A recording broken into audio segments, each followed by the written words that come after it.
How to create a new account on Reddit.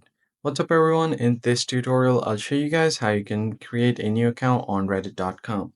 Simply go ahead and open up your web browser and then open up a new tab. Now go to the search bar and search for Reddit.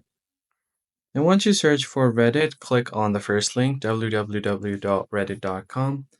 It has redirected me to the app, but if you want to continue with the browser version, what I suggest you to do is go to your app info by tapping on the app icon.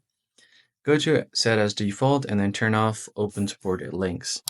Now can you go back to the browser and then open up reddit.com again. Now it will open up the browser right here.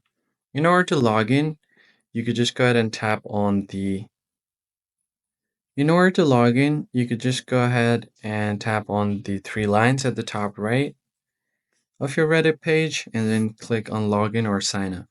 So if you already have an account, you can directly continue to log in. But if you're new, click on the sign up option. Just go ahead and enter the email address that you want to continue with. Tap on it. Now it will send you a verification code on your email.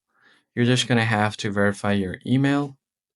So I've just gotten the code here, so I'm just going to enter the code. Click on continue and you can enter your username. So all you have to do is select your username right here and then click on the password option to enter a password. But you just need to make sure that the username is available and then just simply create a password. Once you've created your password, click on next and it has asked to enter a valid password. So there are certain criteria you need to complete. Once you have created your password, you can enter some details about you, like your gender, pick your interests. So let's just go ahead and continue with tech news, something related to the world news. Let's just start with that. Click on continue. And it will personalize your feed according to the choices that you've made, and you've successfully created your Reddit account. It's as easy as that. I hope this tutorial was helpful to you guys, and I'll catch you on the next one.